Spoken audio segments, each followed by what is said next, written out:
باہر ملکوں کے اندر جو جماعتیں جاتی ہیں، ان جماعتوں کے چلنے پھرنے سے، ان کی اس نقل و حرکت سے جو اللہ تعالیٰ نے ایک انقلاب برپا کیا ہوا ہے، وہ چند باتیں آپ کے سامنے عرض کروں گا۔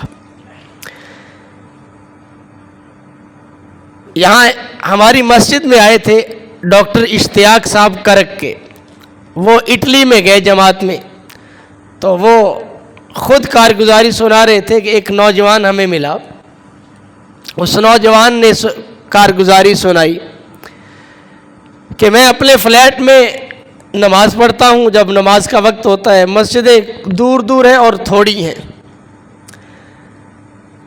تو میرے جو فلیٹ ہے اس کے سامنے جو کمرہ ہے فلیٹ کا، وہاں ایک لڑکی جب میں نماز پڑھتا ہوں وہ آ کے بیٹھ جاتی ہے دیکھنے کے لیے۔ ایک دو دن میں نے اگنور کیا، پھر میں نے پردہ آگے کر دیا۔ اگلا دن جب آیا میں نے پردہ آگے کر دیا کہ یہ عبادت ہے اللہ تعالیٰ کی، اور اس میں دھیان بھی اللہ تعالیٰ کی طرف ہی رہنا چاہیے۔ کہتے وہ لڑکی جب پردہ آگے کیا تو وہ اگلے دن میرے کمرے پہ دستک دی اس نے، تو میں نے دروازہ کھولا تو وہی لڑکی، میں نے پوچھا بھی کیسے آئی ہو؟ اس نے الیک کے بعد کہا کہ جو تم ایکسرسائز کرتے ہو نا، جب تم زمین کے اوپر اپنا سر رکھتے ہو تو مجھے بہت سکون ملتا ہے۔ ایک ایک عمل ایسا ہے جس عمل کے اندر اللہ نے جاذبیت رکھی ہے، کشش رکھی ہے، لوگ ان اعمال کو دیکھ کر اسلام میں داخل ہو رہے ہیں۔ اب وہ کہہ رہی مجھے سکون ملتا ہے اور تو نے پردہ آگے کر دیا، یہ کون سی ایکسرسائز ہے جو تم کرتے ہو؟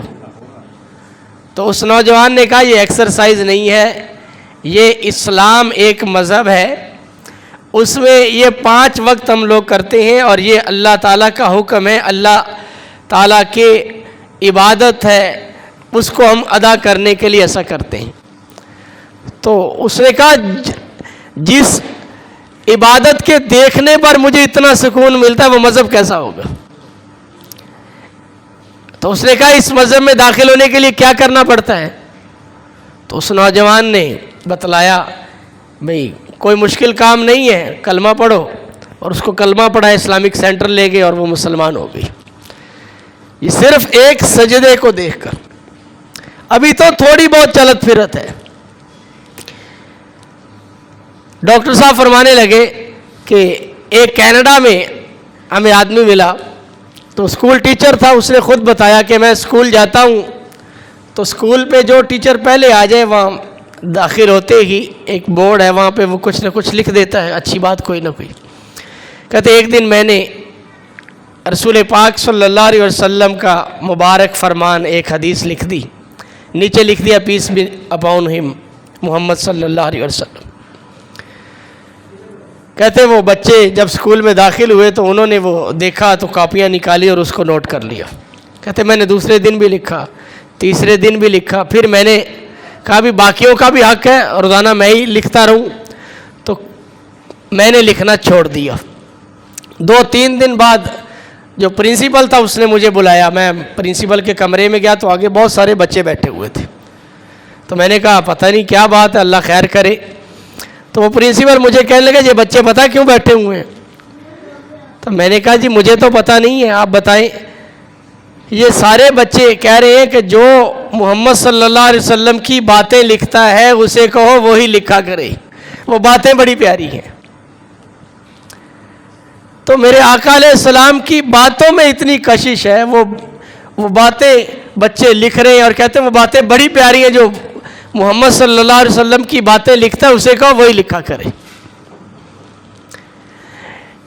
آج تو امت پیسہ کمانے میں ہی لگی ہوئی ہے، امت اپنے فرض منصبی کو بھول چکی ہے، میرا کام کیا تھا، مجھے کیوں اللہ نے بھیجا ہے؟ کیوں فرمایا کنتم خیر امہ، تم بہترین امت ہو، تأمرون بالمعروف، تم نیکیوں کا حکم کرتے ہو۔ اپنا فرض منصبی بھول گئے اور روزگار میں لگے، بس پیسہ پیسہ، اسی پیسے کے چکر میں صبح سے شام اور شام سے صبح اسی چکر میں پڑے ہوئے ہیں۔ ہمارے ساہیوال کے ایک دوست ہیں بھائی اسد صاحب، وہ آج کل امریکہ میں ہوتے ہیں. تو وہ چند سال پہلے ساہیوال کی جماعت کیوبا گئی. تو کیوبا میں یہ ایک اولڈ ہوم میں چلے گئے کہ اولڈ ہوم میں جا کے چلیں دیکھتے ہیں وہاں کے کیا حالات ہیں، کچھ بات ہی ہو جائے گی دعوت. وہاں جا کے ایک آدمی کو دیکھا، اس کی حالت ایسے تھی بھی وہ بس مہمان ہی ہے، جانے والا ہے. تو اس سے تھوڑی سی بات کی تو اس نے کلمہ پڑھ لیا اور تھوڑی دیر بعد وہ فوت ہو گیا. تو یہ ایک محنت ہے، اور اس محنت میں جو لوگ لگے ہیں وہ پھر ایسے لگے ہیں کہ انہوں نے پیچھے مڑ کے نہیں دیکھا. پھر وہ آج کل امریکہ میں ہوتے ہیں، وہ بھائی اسد صاحب پچھلے دنوں آئے ہوئے تھے. تو انہوں نے ایک عجیب کارگزاری سنائی کہ میں ایک جس کو لگی ہوتی ہے وہ پھر اس کام میں لگ جاتا ہے، جس کا مزاج بن جاتا ہے کہ میں کچھ نہ کچھ اللہ رسول کی بات اس سے کر لوں، یہ نہ ہو کہ اس تک دعوت نہ پہنچے. وہ کہنے لگے کہ میں ایک ایئرپورٹ پہ اترا، میری دوسری جو فلائٹ تھی وہ تھوڑی لیٹ تھی، تو آدھے گھنٹے کا وقت تھا. میں نے کہا چلو آدھا گھنٹہ. ایک آدمی بیٹھا ہوا تھا 40-50 سال کا، کہتے میں نے کہا چلو جا کے اس سے بات کرتا ہوں تھوڑی دیر، جو تھوڑا سا وقت ہے اس میں ہو سکتا ہے کوئی اللہ پاک اس کی ہدایت کا ذریعہ بنا دے. گورا تھا. کہتے میں نے جا کے اس سے واٹ از یور نیم، نام پوچھا، اپنا نام بتایا، تم کہاں سے ہو، میں کہاں سے ہوں، اپنا نام بتایا. کہتے جب میں نے اس سے پوچھا تمہارا نام کیا ہے تو وہ کہنے لگا میرا نام اینتھنی اسد ہے. کہتے میں ایک دفعہ تو تھوڑا سا چونک گیا کہ اسد تو مسلمانوں والا نام ہے اور اینتھنی عیسائیوں والا نام ہے، تو اس میں ضرور کوئی نہ کوئی. تو کہتے میں نے اس سے پوچھا بھی تم کہاں سے ہو، وہ کہنے لگا جی میں اٹلی سے ہوں.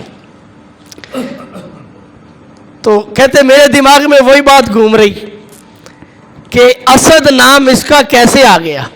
تو پھر پوچھا تمہاری مدر کہاں سے ہیں، تو اس نے کہا میری مدر کراچی سے ہیں. تو میں نے کہا لو بھیا اب کام بن گیا. کہتے میں نے اس سے بات کی بھی تم اٹلی میں پیدا ہوئے، کام شام کیا کرتے ہو. پھر پوچھا بھی تمہاری مدر اور فادر کا مذہب کیا ہے، تو اس نے کہا وہ عیسائی ہیں. تو مدر کا پوچھا تو اس نے کہا وہ مسلم ہے. تو کہا تم، کہتا میں عیسائی ہوں. تو میں نے اس سے تھوڑی سی بات کی بھی تمہیں پسند والدہ ہے یا والد ہیں. تو کہنے لگا کہ میرا رجحان والدہ کی طرف ہے، مجھے والدہ بڑی پسند ہے. اور پھر اس نے خود ہی کہا جب میری والدہ نا وہ پریئر کرتی ہے تو مجھے بڑا لطف آتا ہے، بڑا مزہ آتا ہے. تو کہتے میں نے اس سے بات کی کہ تو تم اپنی والدہ جیسے کیوں نہیں بن جاتے. تو وہ کہنے لگا کہ میں بن سکتا ہوں والدہ کی طرح. اب کسی نے اس کو دعوت ہی نہیں دی، کسی نے اس کو کہا ہی نہیں کہ تم اسلام قبول کر لو. انہوں نے کہا جی یہ کوئی مشکل کام نہیں ہے، تم والدہ کی طرح بن سکتے ہو. تو کہا ویسے وہ جب وہ پوجا کرتی ہیں، عبادت کرتی ہیں، مجھے بڑا مزہ آتا ہے، مجھے وہ بڑا اچھا مذہب ہے، اور میری والدہ بڑی نرم دل ہے، بڑی اچھی ہیں. تو انہوں نے کہا ابھی آپ بات لے کے آؤ. فوری غسل کر کے آیا تو اس کو کلمہ پڑھایا. کلمہ پڑھا کے اب تم والدہ کی طرف بن گئے ہو، یہ تم مسلمان بن گئے ہو. اب تم جا کے اٹلی میں جو اسلامک سینٹر ہے، کیونکہ ٹائم تھوڑا تھا، دوسری فلائٹ پہ جانا تھا، اب تم اپنے اسلامک سینٹر میں جا کے وہاں جا کے اس کو سیکھنا. یہ 5-10 منٹ کی محنت، اور جسے لگی ہوتی ہے وہ اپنے وقت کو قیمتی بناتا ہے کہ میری دعوت اس تک پہنچ جائے اور یہ ہمیشہ ہمیشہ کے لیے جہنم کی آگ سے بچ کے جنت میں جانے والا بن جائے. تو رسول پاک صلی اللہ علیہ وسلم کی امت سے سارے کافر میرے آقا کے امتی ہے، اور جس نے کلمہ نہیں پڑھا مر مر کے جہنم کا ایندھن بن رہے ہیں، اور روزانہ لاکھوں کی تعداد میں مر رہے ہیں. ان تک بھی کلمہ لے کے جانا یہ تو میری اور آپ کی ذمہ داری تھی، اور میں اور آپ صرف روزگار، پیسہ اسی کے پیچھے پڑے ہوئے ہیں اور یہی سارا کچھ بنا رکھا ہے. عجیب کارگزاریاں ہیں. جو جماعتوں والے سناتے ہیں، یہ تو ساہیوال کے لوگوں کی کارگزاری ہے جو دوسرے ملکوں میں کام کر کے آئے،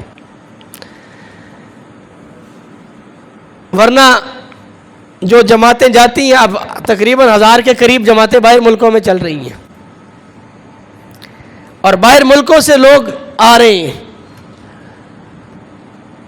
ابھی پچھلے دنوں یہ طوبہ مسجد میں بھی جماعت آئی ہوئی تھی، وہاں نیوزی لینڈ کے، آسٹریلیا کے ساتھی تھے۔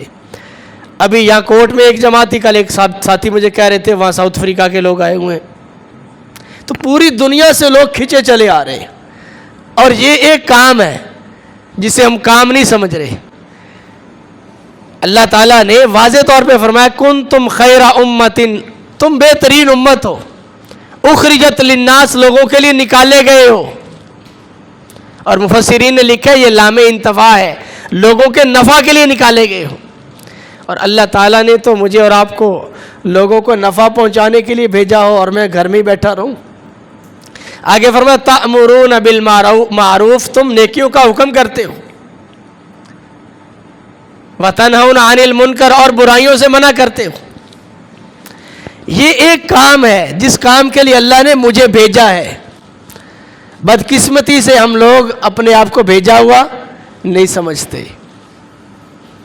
یہ بات کبھی حاشیہ خیال میں بھی نہیں آئی کہ میں بھیجا ہوا ہوں، مجھے اللہ تعالیٰ نے ایک کام دیا ہے، اسے ہم کام ہی نہیں سمجھتے۔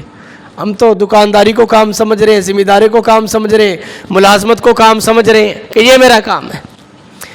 آپ چند منٹ کسی سے بات کر لیں، اور آپ کے چند منٹ بات کرنے سے ہو سکتا ہے اس کی ساری زندگی چینج ہو جائے۔ یا ہمارے ملک میں کرکٹر یوسف یوحنا تھا، اس میں تھوڑی سی محنت ہوئی، محمد یوسف بنا، اب کتنے لوگ اس کے ہاتھوں سے اسلام قبول کر رہے ہیں۔ جنید جمشید آپ کے سامنے دنیا سے گیا، ساری زندگی گانے بجانے میں، لیکن جب اللہ نے اس راستے میں نکالا، پھر اللہ نے وہاں کام لیا، ہماری سوچ بھی نہیں جاتی۔ سعید انور ہے، آج تک کسی نے اس کو دوبارہ نہیں دیکھا، کہیں وہ کوچنگ کر رہا ہو، کہیں جا کے کسی کو، بس جو لگے پھر وہ لگ گئے ہیں، اور اسی کو اوڑھنا بچھونا بنا لیا ہے کہ یہ کام ہے، مجھے اللہ نے کام دیا ہے۔ ہمارے ایک دوست ہیں بھائی احمد دین صاحب، وابڑا میں ایکسین تھے، پھر ایسی ہونے والے تھے، انہوں نے ریٹائرمنٹ لے لی، تو میں انہیں لے کے گیا ایک دفعہ ایک سپرنٹینڈنگ انجینئر کے پاس، ایس سی کے پاس، وہ ان کا کلاس فیلو تھا۔ تو اس نے پوچھا بھی آج کل کیا کر رہے ہو؟ تو کہنے لگے ایک اچھا کام مل گیا تھا تو میں اس کام کو کر رہا ہوں، اس لیے یہ میں نے نوکری چھوڑ دی۔ اس نے کہا وہ کام کیا؟ کہا بعد میں بتاؤں گا جب تم مسجد میں ملنے کے لیے آؤ گے۔ یعنی لوگ اسے کام سمجھ کے کر رہے ہیں۔ یہ تو مرنے کے بعد پتہ چلے گا کہ میرے حصے میں کتنے لوگ آتے ہیں۔ کیا شان سے سج دھج کے جس شوق سے کوئی مقتل میں گیا، وہ شعر ہے کہ وہ پتہ چلے گا اس شان کا، کس شان میں جا رہا ہے، وہاں اللہ کی بارگاہ میں جب پیش ہوگا تو اس کی محنت سے پتہ نہیں کتنے لوگ دین اسلام پہ آئے ہوں گے۔ جیسے شروع میں 2-3 کارگزاریاں آپ کے سامنے رکھی کہ رسول پاک صلی اللہ علیہ وسلم کی مبارک زندگی، اسے تو ابھی لوگ دیکھ رہے ہیں، دیکھ کے اسلام میں آ رہے ہیں، زیادہ محنت نہیں کرنی پڑ رہی۔ وہ ایک جماعت گئی، انہوں نے کہا چلو ہاسپٹل چلتے ہیں، ویسے گزرتے جائیں گے، السلام علیکم کرتے جائیں گے، جو کوئی مسلمان ہوگا وعلیکم السلام کہہ دے گا۔ تو وہ سلام کر کے گزرے تو ایک بیڈ پہ بیٹھا ہوا تو اس نے بلایا، اس نے کہا ادھر آؤ بات سنو۔ کہا کون ہو تم؟ کہا جی ہم مسلمان ہیں۔ کہاں سے ہو؟ پاکستان سے۔ کس لیے آئے ہو؟ کہا جی ہم ایسے اپنے مسلمان بھائیوں سے ملنے کے لیے آئے، تبلیغ کے لیے۔ تو اس نے کہا مجھے باتیں بتاؤ۔ انہوں نے اس سے تھوڑی دیر بات کی تو اس نے کلمہ پڑھ لیا۔ اس نے کہا مجھے جانتے ہو میں کون ہوں؟